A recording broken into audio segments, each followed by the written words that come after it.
Okay, for our build, we chose the DA-120 from Desert Aircraft, Dave Johnson, out in Tucson.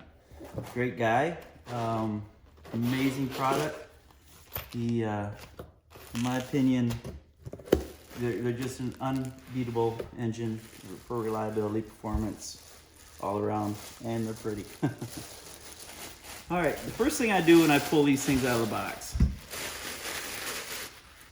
is there is a detent spring, a spring here, basically a return spring, which allows the throttle to close on its own.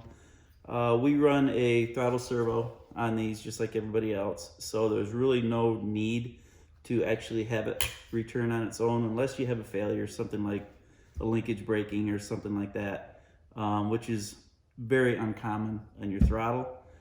Now when I do this, I still want to leave the spring on, but I just want to take that pressure off the servo. And by doing that, if I turn this around this way, let me see if I can find it.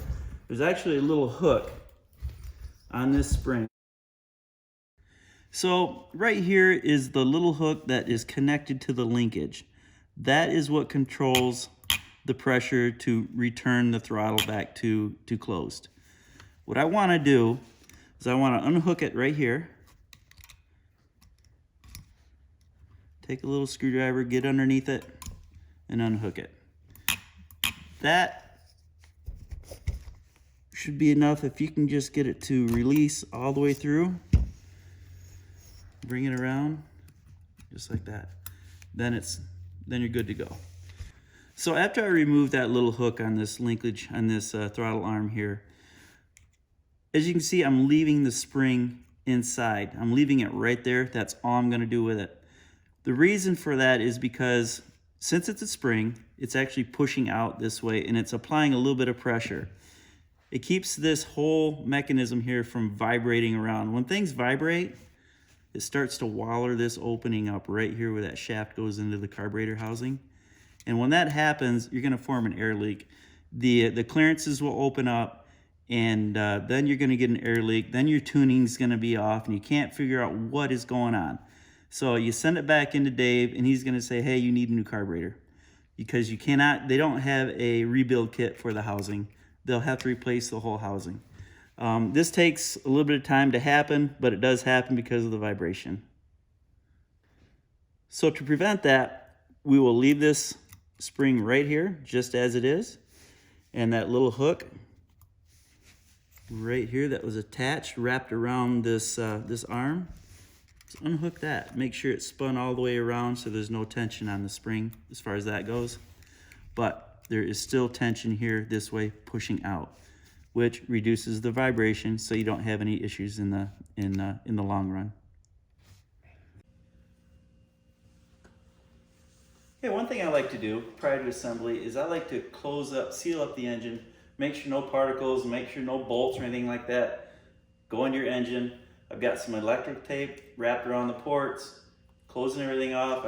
I sealed off the carburetor, that way no dust and debris, that type of thing. Keep the inside of the engine nice and clean. So let's go ahead and install this. What I have is, I've got a 2 1/4 inch bolt, and I've got a lock washer right here, okay? I got the whole assembly on the engine, and I'm gonna slide her right into place here.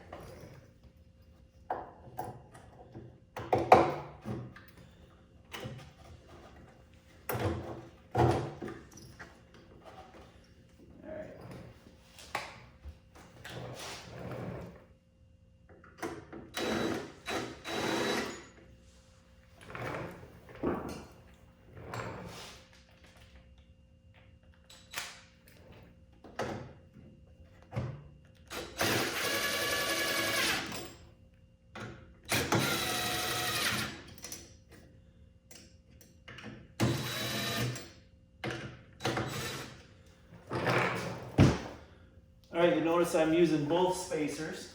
So what I'm gonna do is just go ahead and tighten it up. Make sure it's pressed firmly against the the firewall here. And we're gonna go back, we're gonna check the spinner to COWL clearance. once I get things tightened up, they'll determine which spacers, if any, that I go with in the end. So let me go ahead and do that real quick. Snug everything up. Alright, got some tools all here ready to go.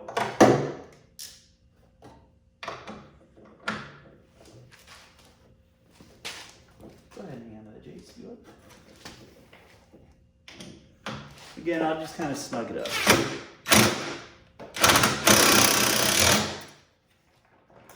The other bottom one here.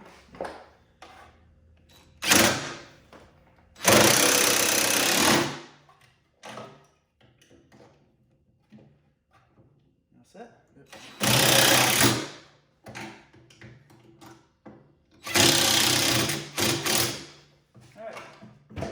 Now we'll take the cowl, we'll slide it over the engine, we'll slide the spinner on, and we'll check our gap here, see what we come up with. We got the cowling right here. Great looking cowling on the NG.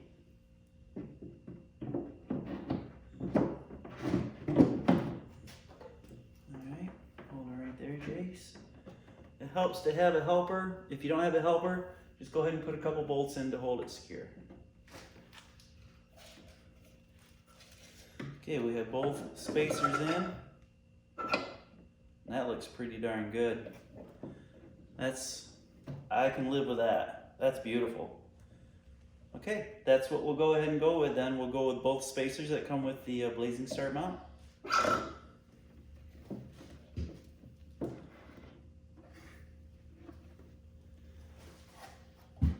Okay, so I'm going to go ahead and disassemble this, and we're going to put some Loctite on it. We're going to put it all back together.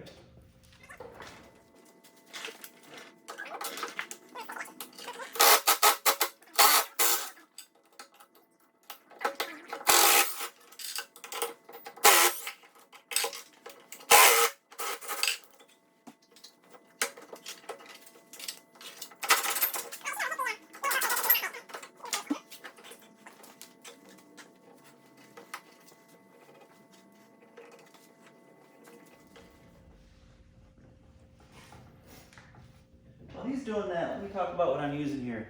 I've got a nice little 3/8 drive impact. If some of you are thinking, wow, he's using an impact on that. But most of the torque is being absorbed right through here. And it seems to work really well. I've used this for several years. I use it on my mufflers as well. We'll go over that in a little bit.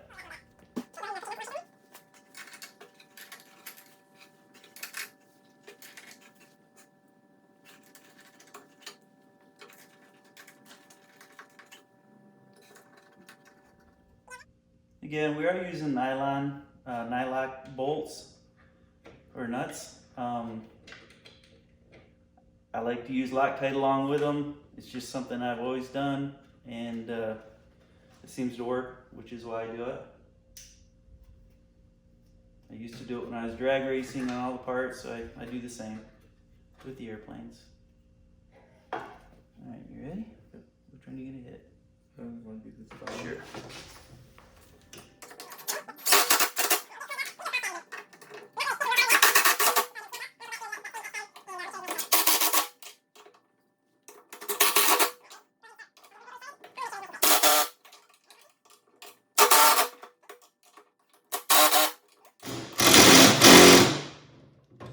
That's not going to come off. As soon as that red Loctite hardens in there, it's good to go. And that's how we install our engine.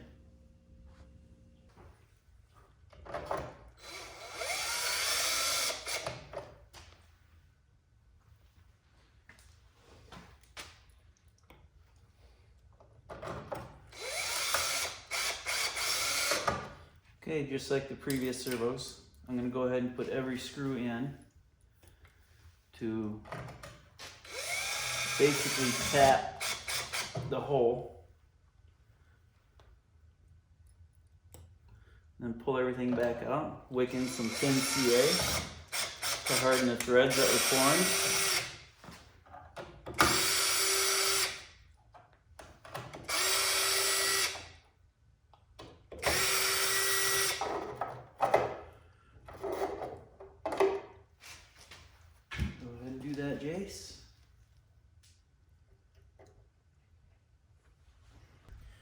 Alright, so with the thin CA that I have accessible since the airplane's tipped over and we're in the process of mounting the throttle servo, you'll see a lot of accessible joints here. I'm just going over, picking some random spots that I think would be a good idea. If you see anything that you want to hit, feel free. I went ahead and did the COWL mounting tabs, for example. The joints along the motor box. Another example, throttle servo mount. Really anything that you see that's accessible, go ahead, go for it if you want. Chances are you don't need to, it's just, you know, nothing's perfect, so just a good precaution to take.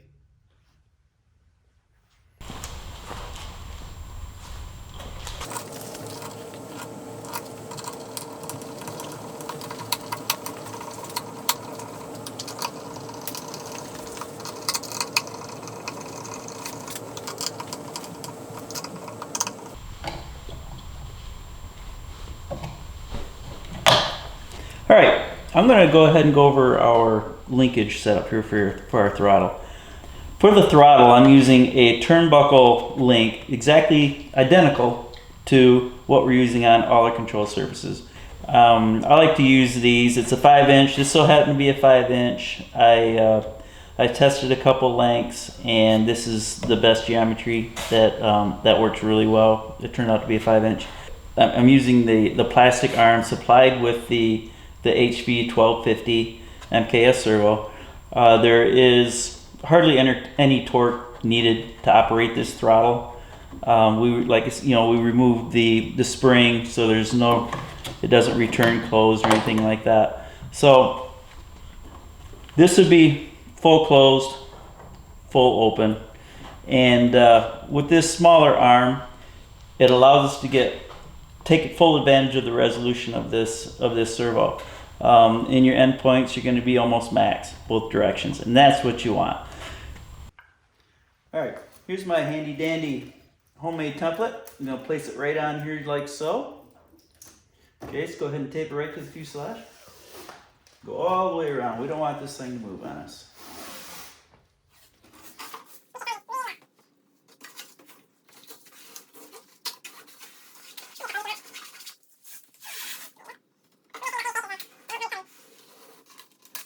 Very good.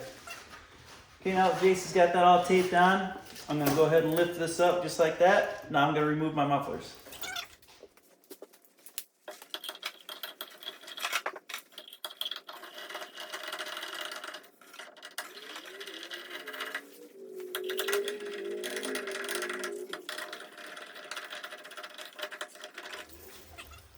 Okay, now that the mufflers are off, we can easily slip the cowling right over the engine. And I'm going to move this forward just a little bit, Jase, so we can slip the cowling on. We'll move the whole airframe on the stand. There you go. Perfect.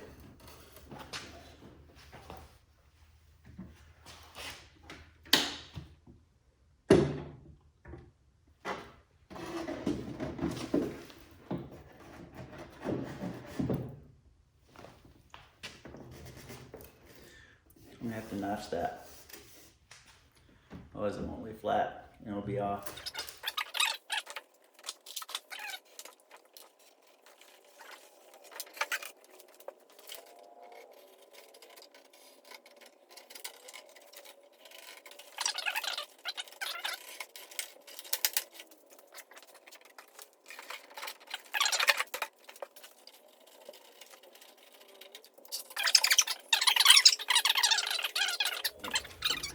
Okay, let's go ahead and place our cowling on. As you can see, my template has a new hole because the NG has a little bump on the bottom of the cowl. And if we bridge over that, it's going to change the distance that we need here. Okay, Jase, go hold everything just like so.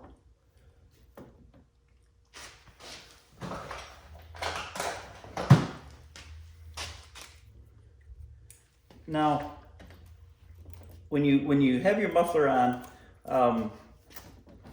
obviously you're not pushing the template down. That will change the distance. So you want to hold it as straight as possible and just kind of eyeball it down. And I like to use a Sharpie. You can use a pen or a pencil, something like that. But just make sure that the hole that you make, the mark that you make, is smaller so it gives you room. And if you cut, your Sharpie is not shown. The hole that you made that isn't shown on your final product.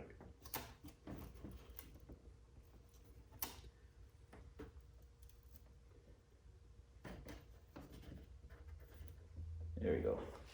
That'll get us nice and close.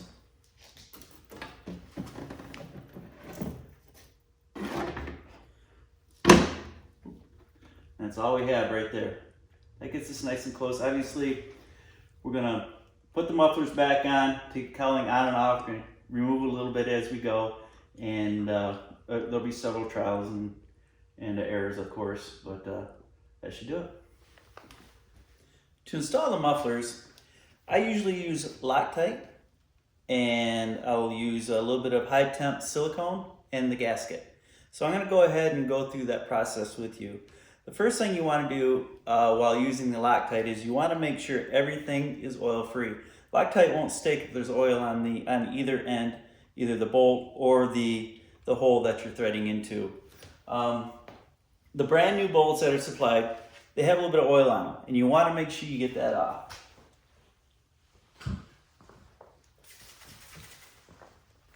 So what I do is I'll take a little bit of, you can use brake clean, carburetor cleaner. Just take a little bit of that, hit it on the threads. You can either let air dry, wipe it off, whatever. I have the convenience of an air compressor. I just blow it dry just like that. Then I'll set it right here, and it'll be ready to go.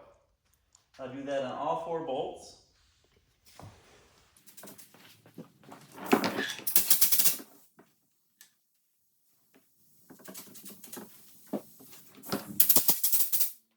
All the oil is off of those bolts.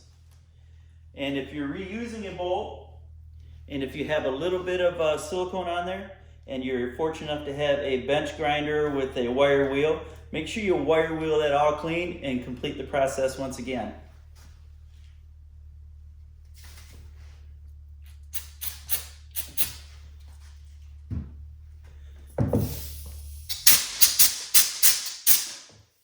But if you miss this step, this is generally the reason why your bolts are loosening up. Even though you're using Loctite, it's pretty much a moot thing.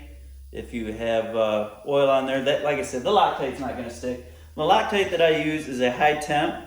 It's 266 Loctite. It's the red, and it seems to work fantastic. Make sure you have high strength, high temperature, and you should be good to go. All right, so you want to grab a can of brake clean. Make sure you hit inside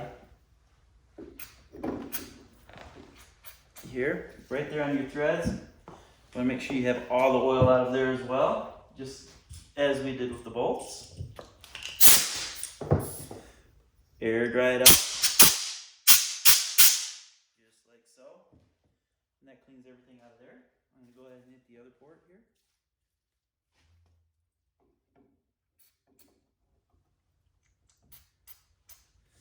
Now, I normally have a straw on the end of this. I don't know where the straw went, so I'm compromising.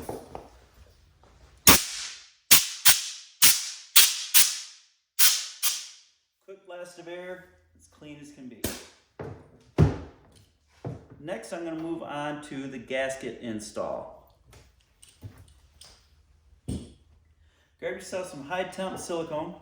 You can use this, ultra copper, works well. I don't have any ultra copper. This works just fine. Take a small bit, very small bit, that's the key.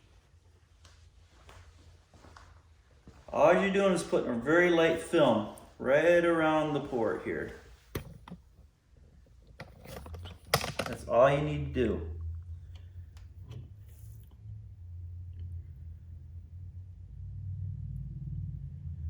You don't want it squeezing out. If you put your gasket on and you put you tighten up your muffler, you don't want any bead going inside of your port here, because that will hurt performance. It closes in your port. You're only sealing up. All you're doing is you're closing up thousandths of an inch variance. I mean of a gap. So you don't need very much.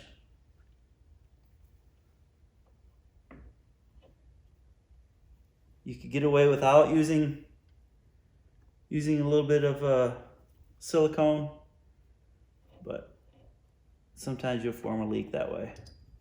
That's it. That's all I use. I'll go ahead and place the gasket on, just like so. Make sure there is nothing going inside your port.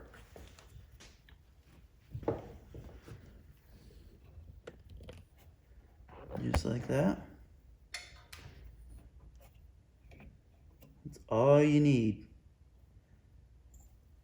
Okay. I'm gonna take a paper towel, clean my hands off. You don't have to let it tack up or anything like that.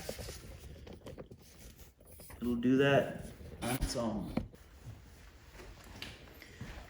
Okay. No need to apply any sealant on this side of the gasket. Just on the jug side. Nothing here. Nice and dry, nice and clean. Go ahead and fish your bolt down through the muffler.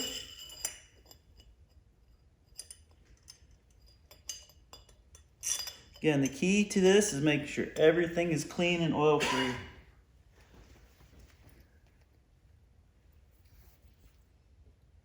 Grab your high temperature red Loctite.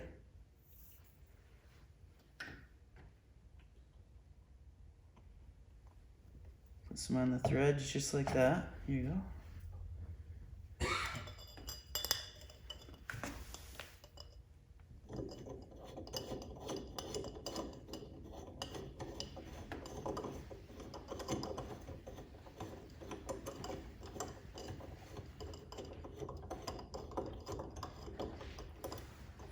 Just get it on there finger tight.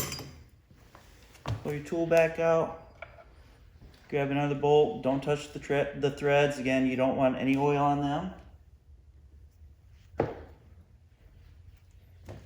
I can't emphasize enough how important it is to not have any oil on your threads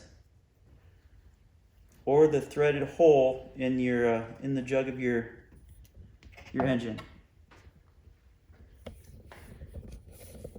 That is the key. That is the key, by the way. I just can't emphasize that enough. Now, I hear that quite often, but I do that. I use red Loctite. Well, chances are things are not clean.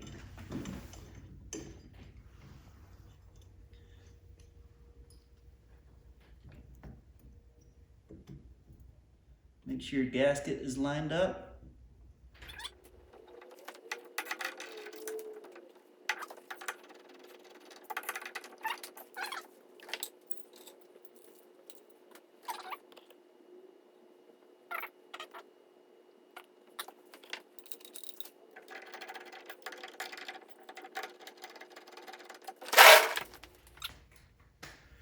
Okay, after that step is complete, another crucial step is to make sure they're tight.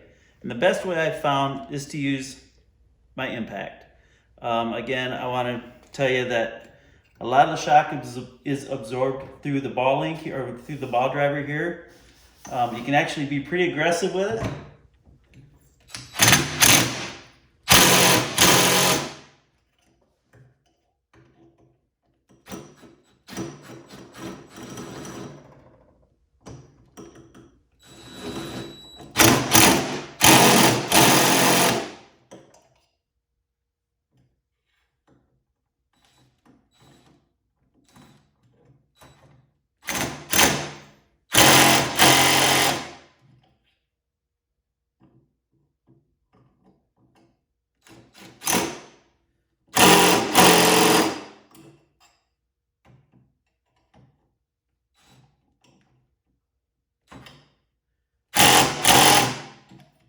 Go through and hit them again just to be sure everything's tight.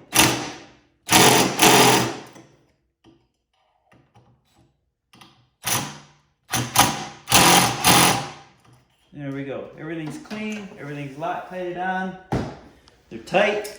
and they should stay on there until you decide to take them off.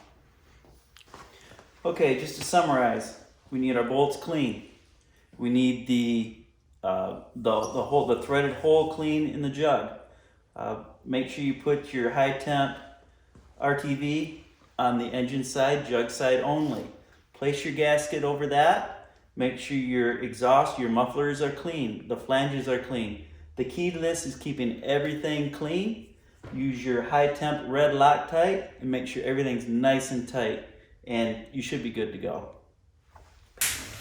All right, as you can see, we already have the holes marked, which we did using our jig.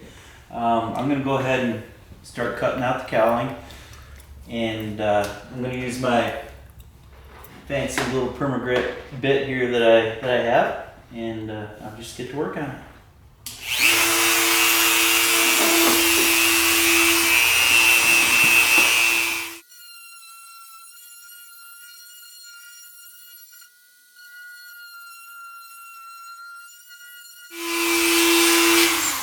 Alright, as you can see, I'm intentionally keeping it pretty small.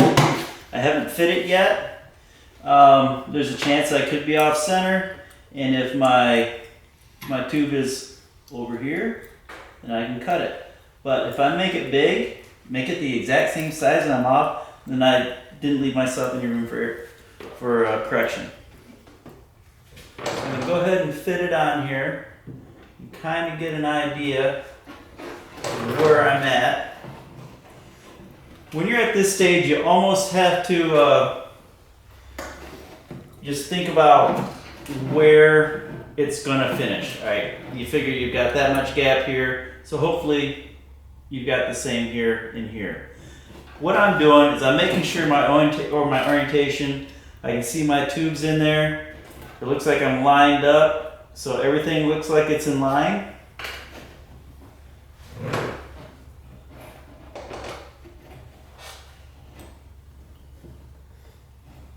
Alright, that looks pretty good. So I'm going to just go ahead and open it up a little bit longer. Meaning I'm going to start cutting back in this direction here to where I can start to get these pipes to stick through my opening. I'm going to make more of an oval mark here because I want to be able to start to see these things starting to protrude through the cowl, and then I can make my adjustment cuts from there. So I've got a pretty good idea on exactly where I want to go.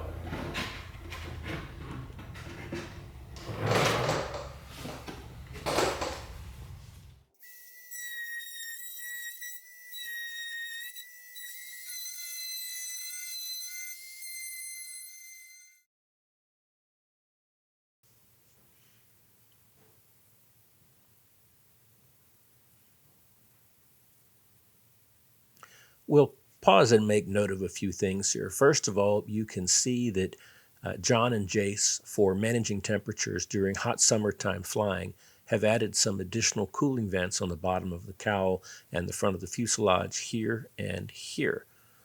Also, as we swing around to this side of the cowl, note that there is a hole here, and that is to allow a screwdriver to enter the cowl and access the needle valves on the DA carburetor. It's a nice modification. It can make it more convenient for engine tuning, not having to remove the cowl all the time.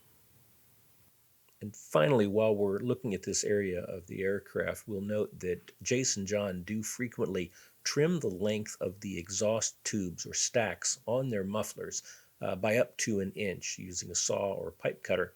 And this allows easier cowl fit and has no negative effects on performance for them.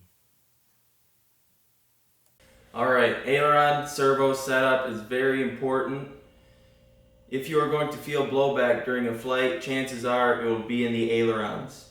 What we are going to show you is what we have come up with after over a decade of freestyle flying and testing. It works well for us, so we're going to show you how we do it. All right.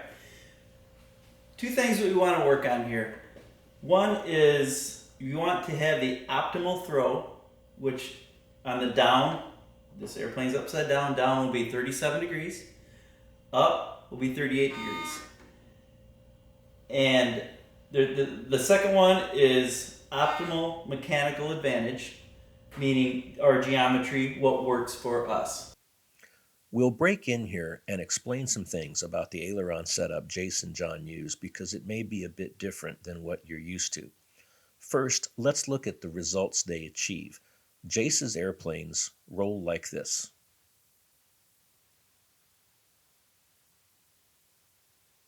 For the airplane to roll this fast with such good axiality, two things are happening.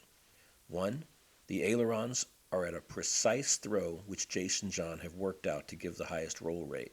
And two, they remain at that throw rock solid no matter how high the airspeed builds or how much the air pressure is trying to blow the ailerons back. We'll examine these two requirements in order. Two things that we want to work on here. One is you want to have the optimal throw. So we'll start by explaining in detail what John means by optimal throw. We'll begin by orienting our diagram with this as the top, and now we'll add the cross-section of our wing and our aileron. For the current generation of extreme flight aircraft, Jase has determined that his optimal aileron throw is 38 degrees up and 37 degrees down. This gives him the best roll rate with good axiality.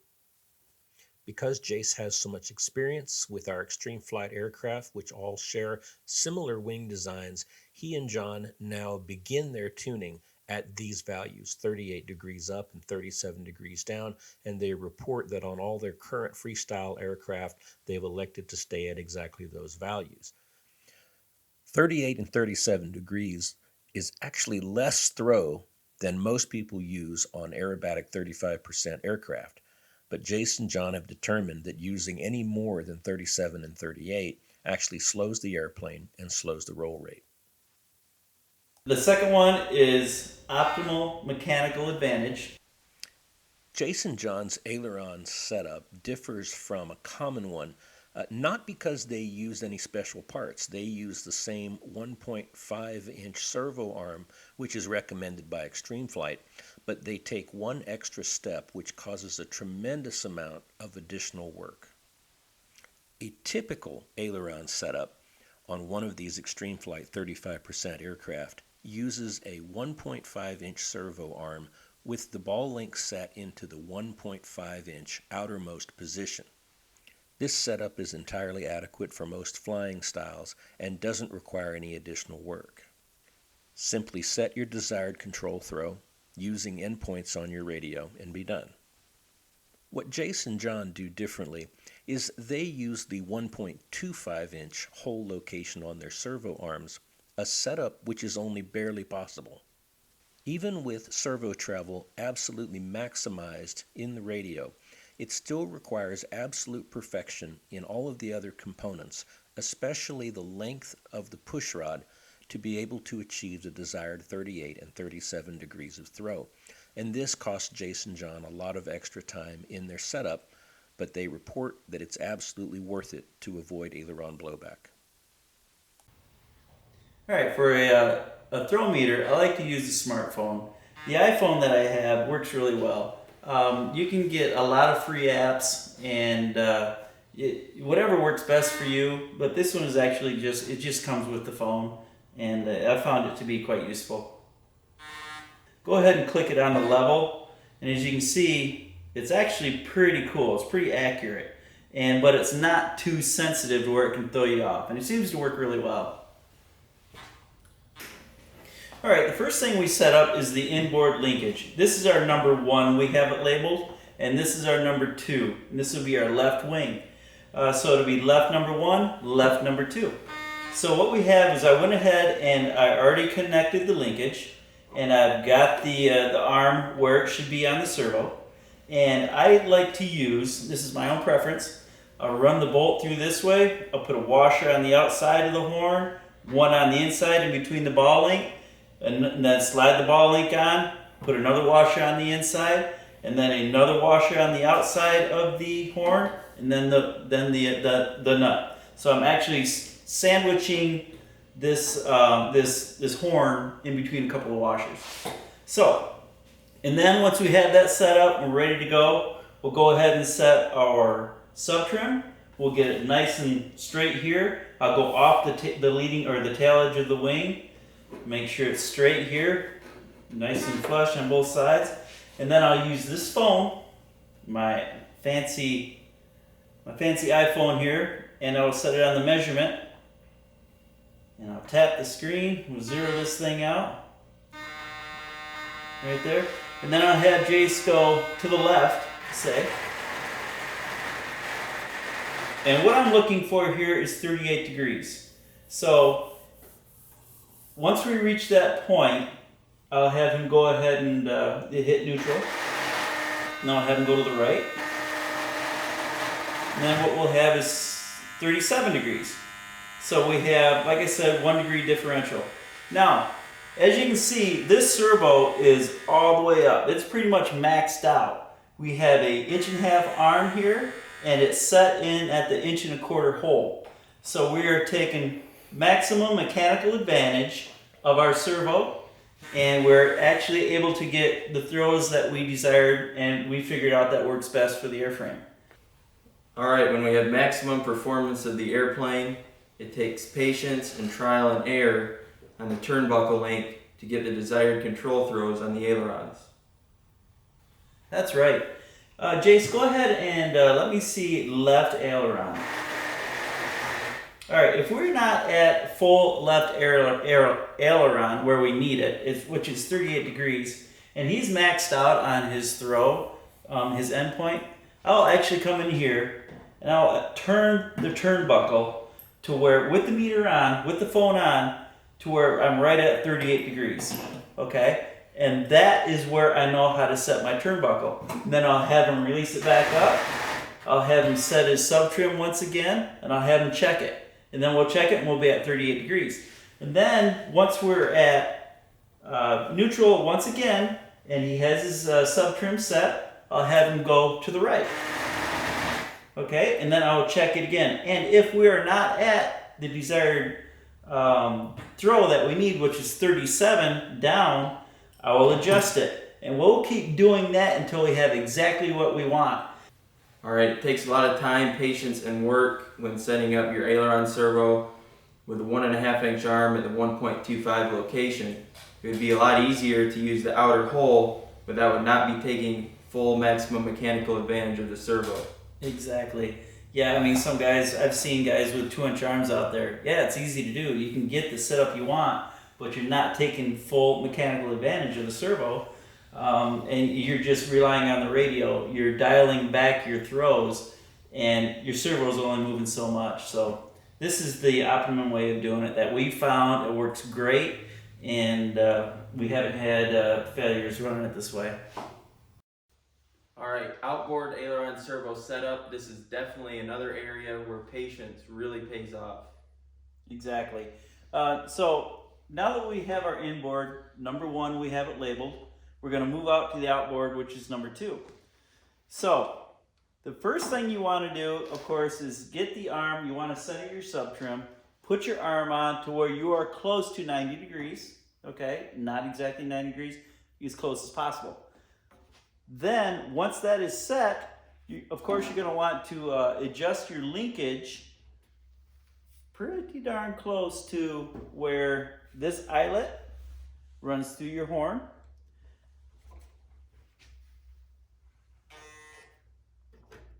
And we are pretty much there. I just ran these in on the drill, and I didn't do any adjusting off camera or anything like that, and we're just about there, so that's fantastic. That shows me that our setup is turning out really well.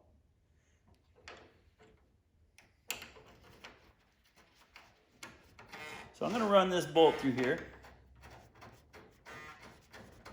and you can see it went all the way in through, went all the way through the eyelet. We don't have a bunch of buzzing, a bunch of noises here,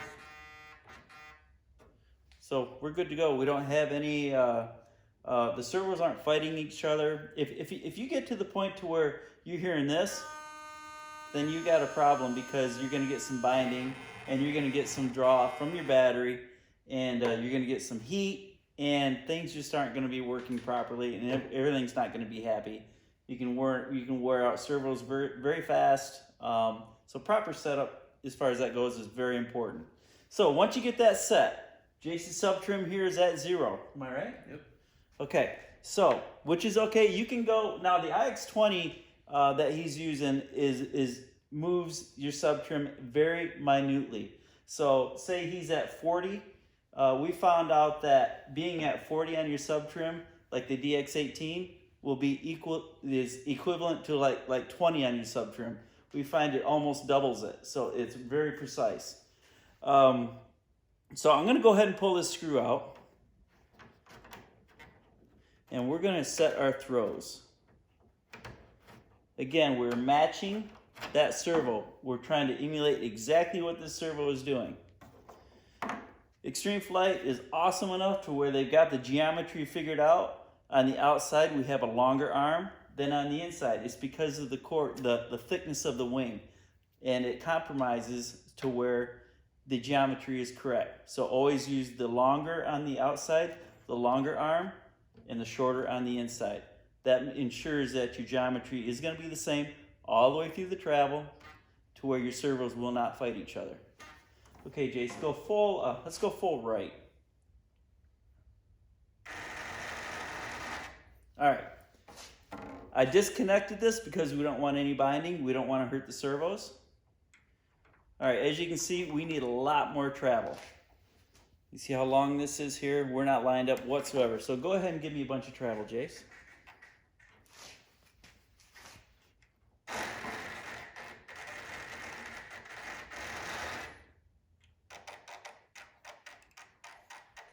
All right, he's now setting his endpoint in the endpoint menu. He's just about there. Let me get down where I can take a look. You want to line up the ball link to where the hole, you can see right through. There you go. All right, let's back it off just a little, right there. Again, I'm gonna run this screw right through the arms, through the ball link, through the horn, through the ball link. We're all the way through. Everything's nice and quiet, which is exactly what we want to do. Go ahead and come back to neutral.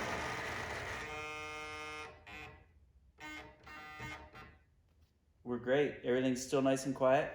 Okay, Jase, go ahead and give me full throw the other direction. Yep, go all the way up.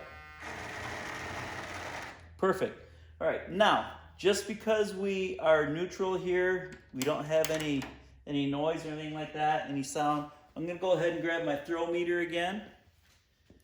You know, these, I wanna make sure that I have the exact same throw here that I have here.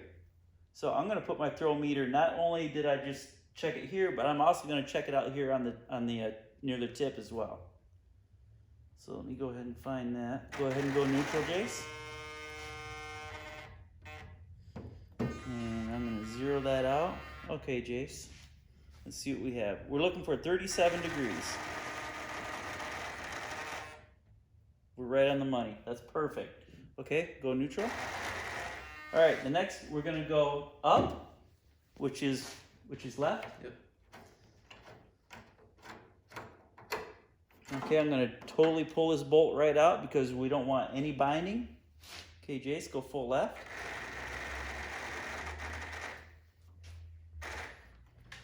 All right, as you can see, we're gonna need more throw. So, Jase, why don't you give me some more throw here?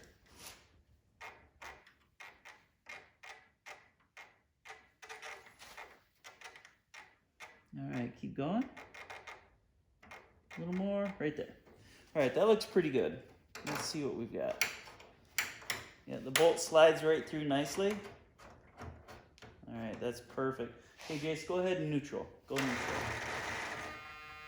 Okay, again, you just touch it and you're good to go. If you touch it and it's still doing that, then you know something's wrong and you've got some binding somewhere. Okay, Jase, go full left. Nice and quiet, go neutral. Okay, you want to touch a little bit. Sometimes the weight of the aileron will cause just a little bit. That just tells me that the servo is working. It wants to keep everything centered. And as you know, centering of the servo is very important. Okay, Jase, go full right. Nice and quiet. That's exactly what we want right there. So I'm gonna go ahead and go neutral, Jase. I would go ahead and pull this out. And for my setup, I'm gonna put a washer here, slide it in, put another washer in, then put in the ball link, put another washer in between the ball link and the horn, put another washer in on the outside of the horn, and then put my nylock nut on top and make sure everything's nice and tight. I use Loctite. Tighten everything up on this wing. Go through, make sure you have Loctite on your servo arm screw. Your clamp, you're gonna want blue Loctite in there as well. Make sure everything's tight. Go ahead and just touch everything once again. Once you're all set, pull the wing off, put it right in your wing bag. You're done for now.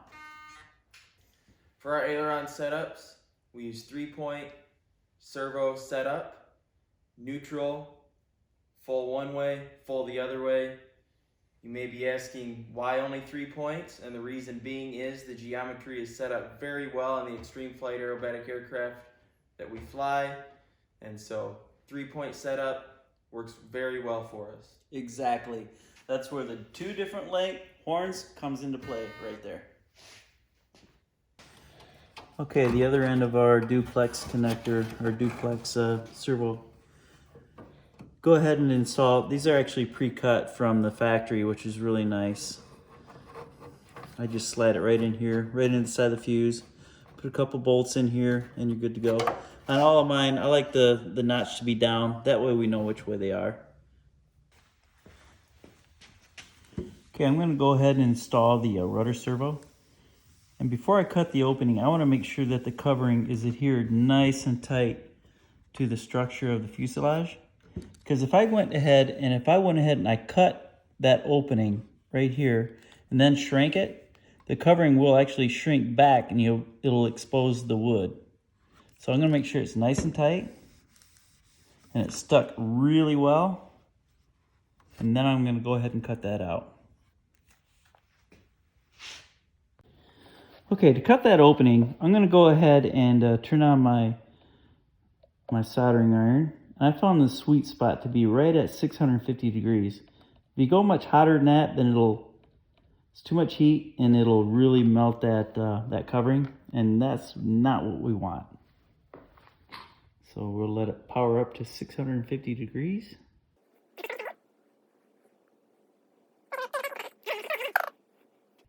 There we are, 650. Perfect. Again, you want to make sure you are in the right opening, the correct opening. Go ahead and feel it around just to double check. All right, here we are.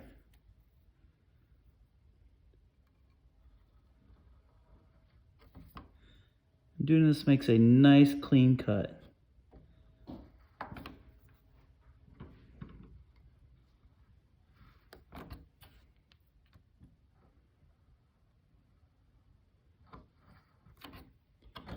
And there we have it.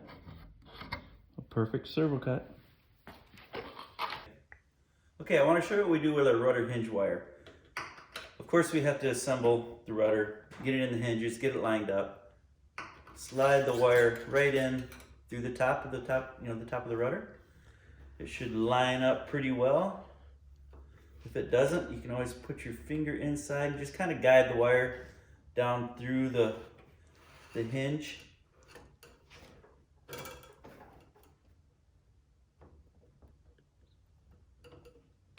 May want to give it a little twist.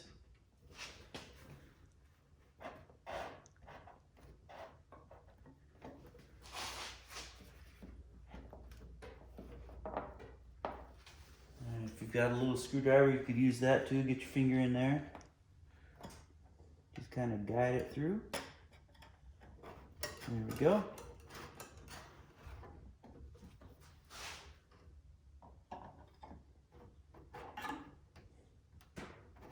Just like so. Once you get it all the way through the last hinge, just get this little brass insert with the threads, stick it out just a little bit. Now I recommend putting in some Loctite. If If you want to remove this, you know, for transport or whatever, I'd recommend blue. But if you want a permanent setup, just go ahead and go with the red. Put a little bit of blue Loctite. It doesn't take much.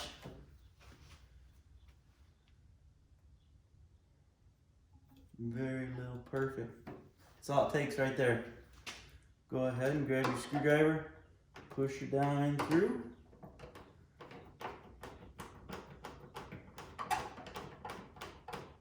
Continue to thread it all the way down till you feel the threads bottom out.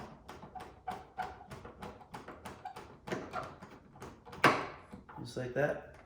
Just a little snug is all it takes. And it's all set. Okay, let's go ahead and mount our tail wheel or our tiller arm mount. Basically what it is, it's a small ball length. And what I like to do is hit this with a little bit of 220 sandpaper, just kind of rough it up a little bit. Doesn't need much. Probably one of the most simplest steps on the whole assembly. You slide it on the tiller arm, just like so. Make sure it's straight.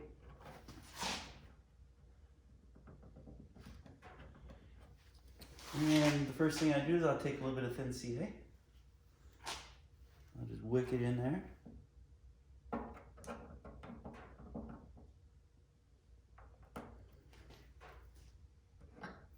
Just like that. And then I'll take the medium, fill in the gaps.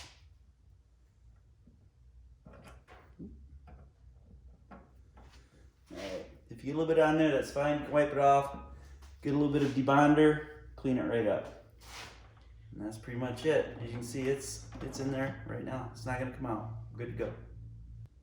I prefer to use the CA over like epoxy or something like that. It seems to work really well. It bonds nicely to the nylon. It's very easy to use, simple, makes a simple task that much easier. Next, the elevator linkages are assembled and installed using the same techniques as the other control linkages on the airplane. For their elevators, Jase and John use a 2-inch servo arm set to the 1 3/4 inch position. To retain the stabs on the airplane, the production NG uses this spring-loaded latch mechanism, here being demonstrated on our Extra 300.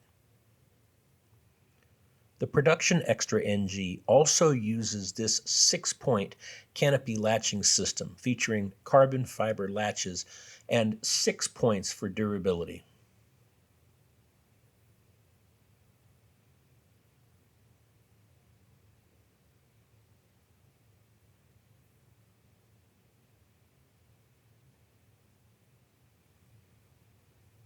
In addition, the wings of the production Extra NG are retained by this locking latch mechanism, here being demonstrated on our Extra 300.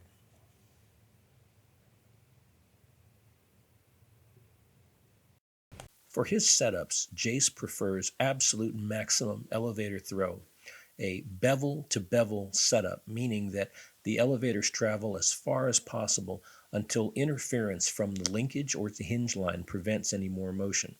As you can see, this is an extreme amount of elevator throw.